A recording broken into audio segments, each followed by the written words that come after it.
Kalau ternyata setelah kamu teliti, kamu dapati memang ada riwayat dari mereka yang berbicara seperti itu, yang memahami agama seperti itu. Dari mereka, dari para sahabat Nabi dan para imam-imam Ahlus Sunnah. Ada bicara seperti itu, maka peganglah kamu dengan prinsip tersebut. Wa tujawizhu li syai'in, dan jangan kamu melanggarnya karena alasan sesuatu. Ya. Wala takhtaru alaihi syai'an, dan jangan kamu memilih yang lainnya untuk meninggalkan yang prinsip ini tadi. Jadi kalau ada orang berbicara agama, ya, Nabi menyatakan ialah orang yang ahli fitnah tadi berbicara agama itu cirinya perkara yang tidak pernah didengar oleh kalian dari ulama. Yang kedua, perkara yang tidak pernah didengar oleh sahabat. Ya, ini ahli fitnah. Kemudian dengan itu Nabi memperingatkan iyyakum wa iyyahum. Hati-hati kalian, waspadalah kalian ketika munculnya yang demikian itu terhadap diri kalian sendiri, dan waspadalah kalian terhadap orang tersebut yang berbicara agama yang tidak pernah dilontarkan oleh ulama, ya, tidak pernah kalian dengar dari ulama dan tidak pernah kalian dapati dari sahabat. Nah, dengan itulah maka Imam Al-Barbahari rahimahullah mengatakan, kalau begitu setiap ada orang yang berbicara agama di zamanmu, maka teliti dulu, jangan kamu pegangi, jangan kamu tenggelam padanya, masuk padanya, sampai kamu mempertanyakan dua perkara. Yaitu pertama, apakah ada dari sahabat yang berpendapat demikian? Kedua, apakah ada dari ulama yang menerangkan demikian ini?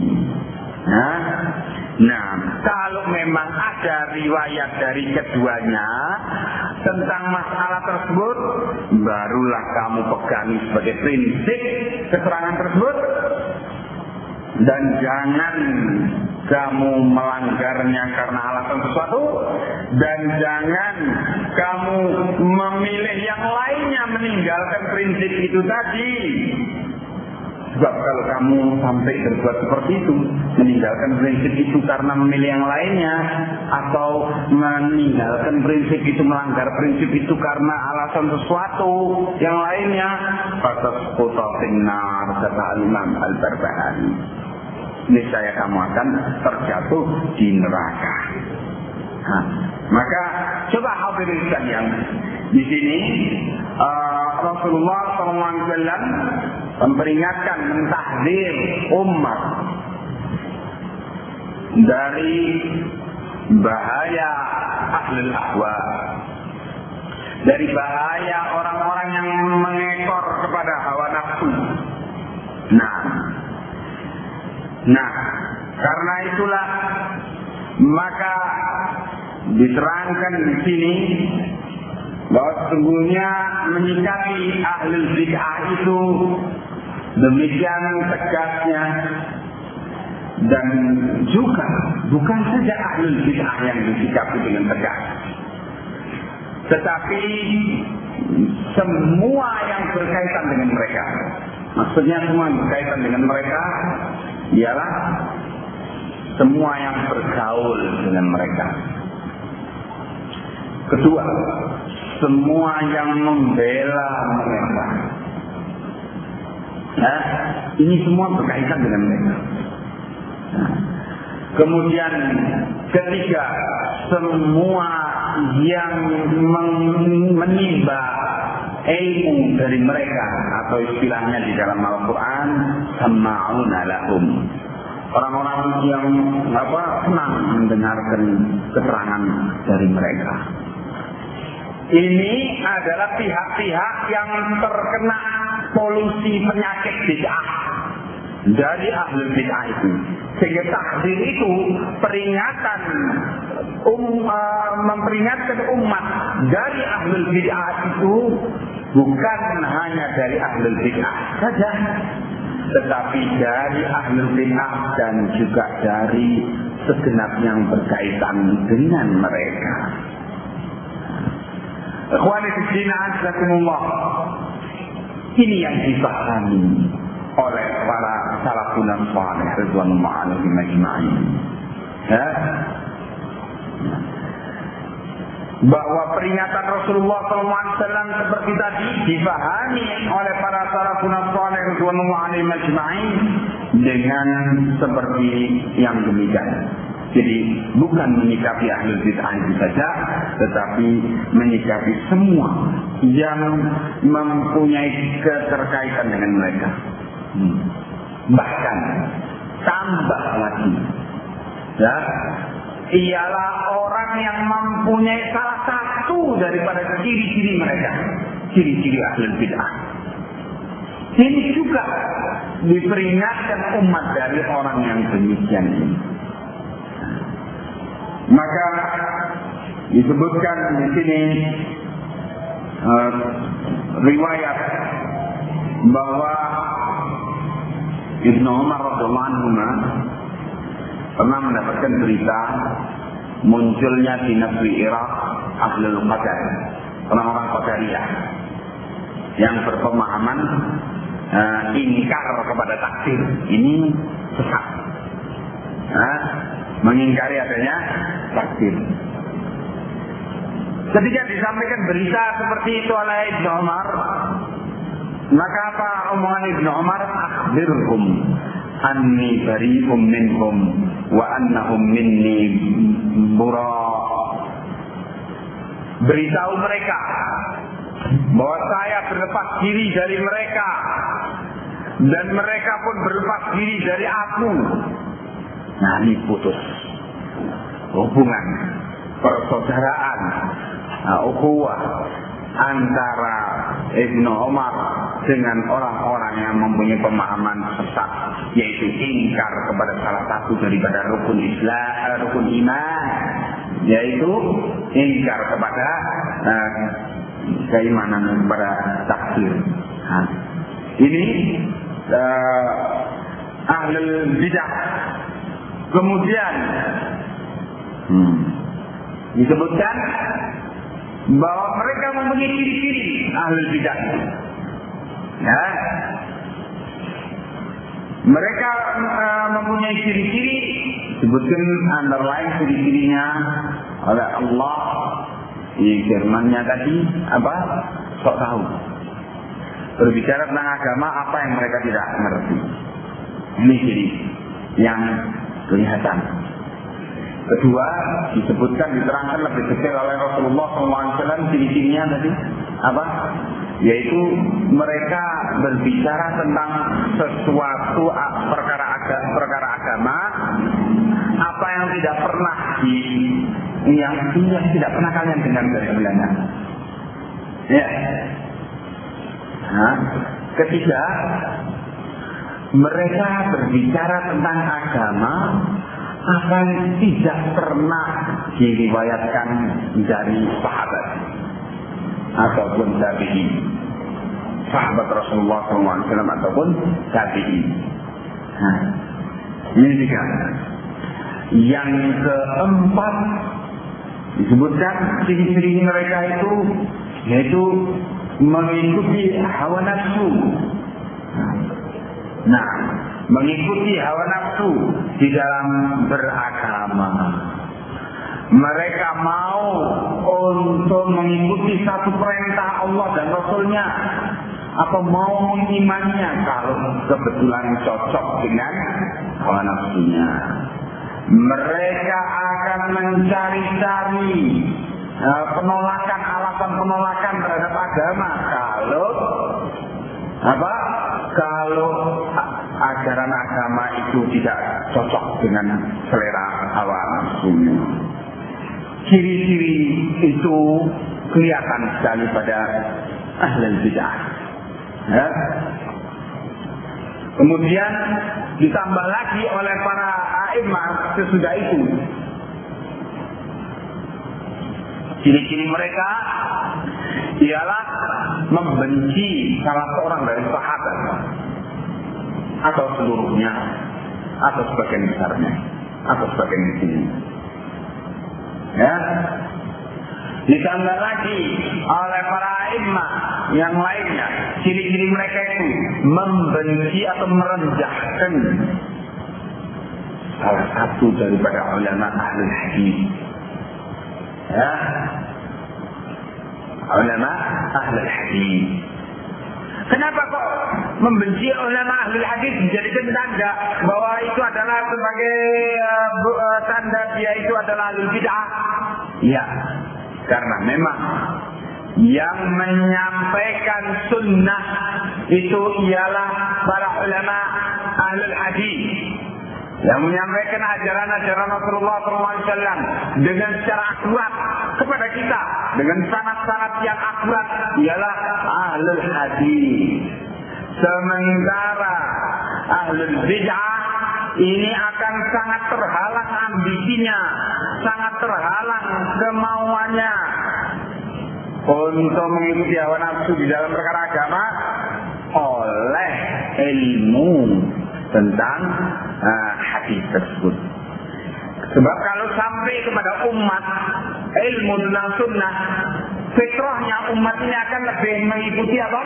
Sunnah, lebih mengikuti ajaran Rasulullah SAW daripada bid'ah. Nah, maka mereka ahlul bid'ah itu merasa terancam eksistensinya, keberadaan mereka itu oleh penyebaran ilmu sunnah atau ilmu hadis ini. Sehingga dengan ulama ahlul hadis terus menyebarkan ilmu sunnah, umat mendapatkan hujjah. Ketika umat mendapatkan hujjah, ahlul bid'ah ini menyampaikan pikiran-pikiran tentang agama secara bid'ah itu segera dibantah oleh umat. Akhirnya mereka pun membenci ahlul hadis karena ahlul hadis ini yang menghalangi ambisi mereka untuk menyampaikan agama dengan yang cocok dengan hawa nafsunya. Abu Qilabah memahami ayat-ayat dan ayat Quran dan hadis tersebut di atas dengan pernyataan beliau, la tujalisu ashabal ahwa atau qala ashabal khusumat. Jangan kalian bersengkrama dengan ashabal ahwa atau ashabal khusumat. Ashabal ahwa yakni orang-orang yang mengikuti hawa nafsunya. Ashabal khusumat yakni orang-orang yang menjadikan agama sebagai perdebatan saja. Menjadikan agama sebagai perdebatan, dipakai alat untuk debat, mendebat ayat-ayat Quran dan hadis Nabi. Ini termasuk daripada ciri-ciri ahlul bidah. Tambah lagi, yaitu mereka menjadikan agamanya sebagai khusumat, sebagai perdebatan saja. Ya, mendebat agama, mendebat ayat Quran dan hadis Nabi dengan hawa nafsunya. Jangan kalian duduk sama orang atau bersingkrama dengan orang-orang yang demikian. Fa inni la amanu ayyafnisukum fi dhalalatihim wa yulabbisu 'alaikum ba'dha ma ta'rifuna. Karena sesungguhnya aku tidak akan merasa aman terhadap kalian dan terhadap ancaman kalian untuk terjerumus kepada kesesatan mereka, tenggelam di dalam kesesatan mereka. Duduk bersama mereka itu, ini tidak ada jaminan keamanan untuk kalian ini terjatuh pada kemungkinan terjerumus pada kesesatan mereka. Dan juga yang sangat dikhawatirkan oleh Abu Qilabah bahwa mereka ahlul bid'ah itu, ashabul khusumat itu akan mengkafirkan kalian sebagian dari apa yang kalian ketahui tentang agama ini. Nah, bahkan dicontohkan di depan umum oleh Al-Imam Ayyub As-Sakhtiyani dari para ulama, beliau dari para ulama salaf. Dicontohkan ada seorang yang datang, seorang ahlul bid'ah datang kepada Ayyub As-Sakhtiyani. Ya Aba Bakr, as'aluka an kalimah, katanya. Wahai Abu Bakar, Ayyub As-Sakhtiyani kunyahnya Abu Bakar, aku mau tanya kepadamu tentang satu kalimat. Fawalla wa huwa yaqul wala nisfa kalimah. Maka Ayyub As-Sakhtiyani melengos, berpaling, dengan memberi isyarat tidak mau mendengar, ya, walaupun nisfu kalimat, walaupun separuh kalimat. Dicontohkan yang demikian. Bagaimana sikap kepada ahlul bid'ah ini?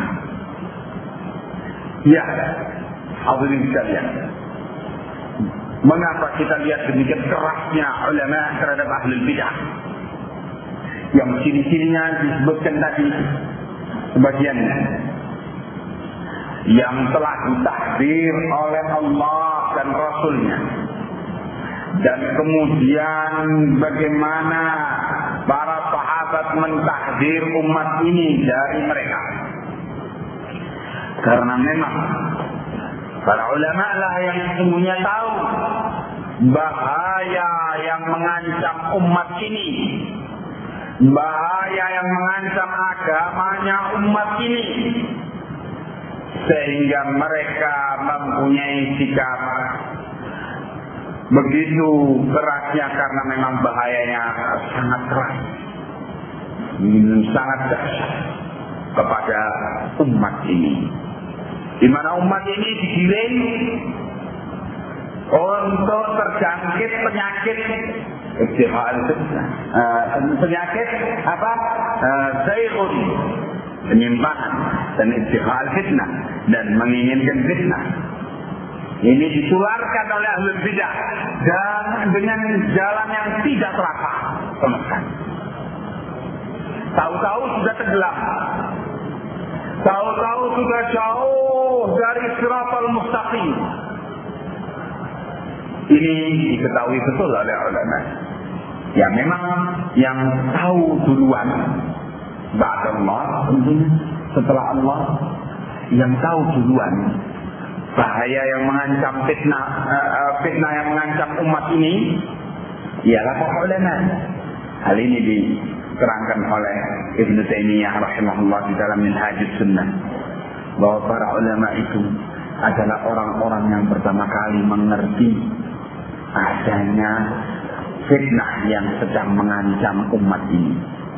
Tetapi kalau fitnah itu sudah meletus, para ulama sudah tidak bisa lagi berbuat apa-apa.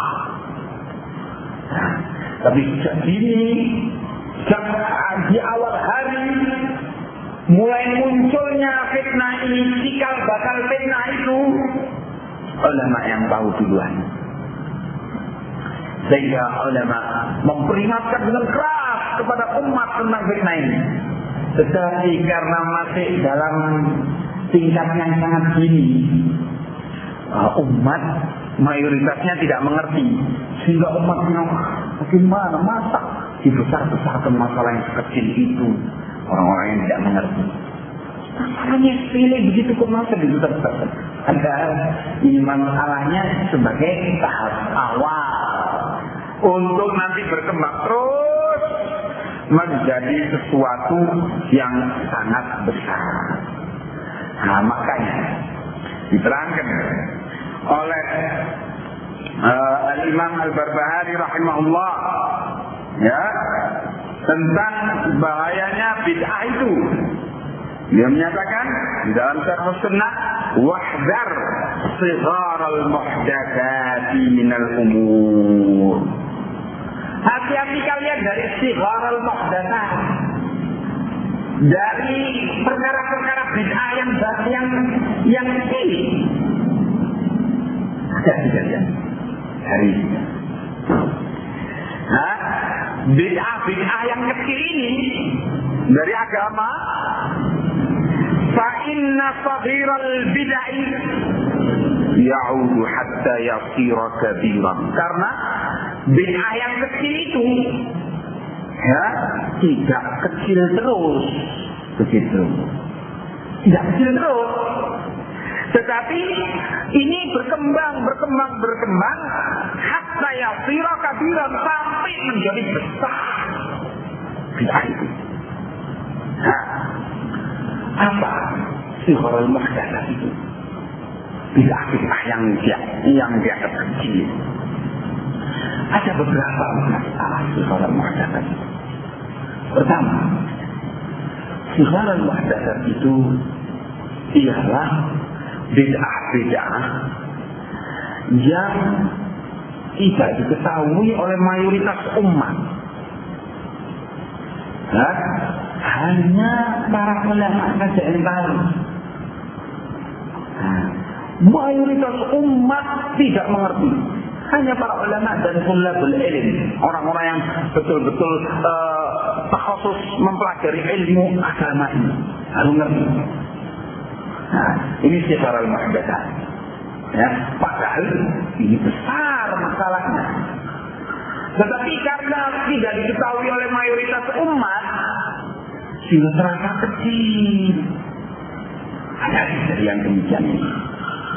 Maka rujukan kita ialah kepada para ulama. Walaupun kita menganggap ini perkara sepele, tapi para ulama sudah memperingatkan, hati-hati dari ini, hati-hati ini, bahaya ini. Maka jangan kita meremehkan peringatan ulama tersebut. Hati-hati. Sebab ini akan terus berkembang menjadi besar. Ya. Ikhwani fillah azakumullah. Yang kedua, sigharul muhdatsat itu ialah bid'ah yang dianggap kecil karena dinisbahkan kepada para ulama. Yang sesungguhnya para ulama dalam hal ini, para ulama ahli sunnah, terjatuh pada kesalahan. Salah dalam hal ijtihad, berupaya memahami agama, kemudian salah. Akhirnya salahnya itu, ketika dia salah itu terjatuh pada bid'ah. Maka orang-orang belakangan yang mempunyai zaighun fi qulubihim zaighun, di dalam hatinya ada penyakit, mencari-cari yang begitu. Ya, ingin mut'ah namanya, ingin nikah mut'ah. Cari apa dari ulama ini yang berpendapat bolehnya mut'ah, nikah kontrak. Ibnu Abbas, ya, padahal Ibnu Abbas terjatuh pada kesalahan dan ditahdir kesalahan dia ini oleh Umar bin Khattab radhiyallahu anhu Amirul Mukminin, Ali bin Abi Thalib radhiyallahu anhu Amirul Mukminin, Abdullah bin Amr bin Al-As radhiyallahu anhuma Amirul Mukminin. Ditahdir oleh 3 Amirul Mukminin. Kesalahannya Ibnu Abbas ini di dalam hal ijtihadnya menyatakan bolehnya nikah mut'ah. dan sekian banyak hadis-hadis yang sahih tegas menunjukkan haramnya nikah mut'ah. Tapi karena fi qulubihim zayghun, di dalam hatinya ada penyakit. Hawa nafsu, mengikuti hawa nafsu, cari yang kayak gini. Ini enak nih. Nah, diambillah. Nikah mut'ah, nikah kontrak, dan di mana dalam kitab qabul nikah itu disebutkan apa? Disebutkan berapa lama nikahnya itu. Sehari, 2 hari, bulan, 2 bulan, tahun, 2 tahun, sehingga pas habis kontrakannya maka otomatis cerai. Ini bid'ah dan ini diingkari. Nah, tapi karena memang hatinya ada penyakit, cari Jabar berpendapat begitu. Saya mengikuti salafus saleh. Jabar kan gitu. Ini hati-hati dari yang kayak gini. Nah, orang yang mempunyai kecenderungan kepada qadariyah, pemahaman ingkar pada takdir. Ya, hati-hati. Nah, di sini adanya dari kalangan ulama salaf terjatuh pada perkara qadar. Ya, nah karena itu setiap ada bid'ah itu mesti kalau dicari-cari ya ada saja dari ulama yang terjatuh padanya. Wah, karena ulama manusia tidak maksum, manusia biasa tidak maksum, tidak terjaga dari kesalahan. Hanya Rasul saja yang terjaga dari kesalahan. Ya, walaupun ulama salaf tidak maksum. Nah, kita tidak boleh taklid kepada ulama. Ketika sudah diperingatkan oleh ulama lain tentang kesalahan ulama tersebut, maka selesailah. Kita tinggalkan kesalahan itu supaya jangan kita ikut kepada kesalahan dengan alasan ikut ulama. Nah, ini sigharul muhdatsat, yaitu model kedua sigharul muhdatsat, yaitu apa? Bid'ah yang dikaitkan kepada salah satu ulama. Seperti sebab Dr. Naim Yasin dalam kitab Al-Iman yang diterjemahkan dalam bahasa Indonesia itu mengecilkan perkara bid'ah murji'ah karena dikaitkan Abu Hanifah berpendapat demikian kok. Nah, ini dalam bahasa Indonesia diterjemahkan, beredar buku itu Al-Iman Arkanuhu wa Nawaqiduhu, Syurutuhu wa Nawaqiduhu. Tidak tahu bahasa Indonesianya apa terjemahannya, apa dicetak dengan judul apa, saya nggak tahu. Nah, coba dikecilkan bid'ah murji'ah, padahal bid'ah murji'ah ini kotor, jahat, sedemikian rupa. Walaupun Abu Hanifah, Imam Hanafi yang termasuk dari orang-orang yang terjatuh pada bid'ah ini, tapi tidak boleh kita kemudian menganggap enteng, menganggap kecil bid'ah ini karena Abu Hanifah berpendapat demikian. Bagaimana bid'ah murji'ah? Bid'ah murji'ah mengatakan tidak ada hubungannya antara iman dengan amal. Wah. Jadi orang beramal soleh tidak meningkatkan iman, orang beramal soleh, beramal kejahatan tidak mengurangi iman katanya. Bid'ah ini, bid'ah murji'ah ini. Sehingga imannya bagian itu dianggap sama dengan imannya Rasulullah SAW. Astagfirullah. Na'udzubillah min dzalik. Imannya orang yang jahat dianggap sama dengan imannya Rasulullah. Kenapa? Kejahatan itu kan amalan, sedangkan iman itu tidak ada hubungannya dengan amal. Nah, jadi ini bid'ah kotor, jahat dan luar biasa bahayanya. Tapi dianggap kecil, dikesankan demikian rupa sehingga kecil perkaranya. Sampai katanya Dr. Naim Yasin itu cuma perbedaan lafaz saja. Nah, ini disebarkan pada umat. Yakin dari Sihorul Muhdatsat bid'ah yang dianggap kecil karena dikaitkan kepada salah satu daripada ulama. Dan model yang seperti ini dilakukan, gerakan yang demikian ini dilakukan untuk menyebarkan bid'ah di kalangan umat. Ya. Kemudian yang ketiga, model daripada Sihorul Muhdatsat itu ialah ditimbulkan tentang bahwa toh kan masih belum keluar dari Islam.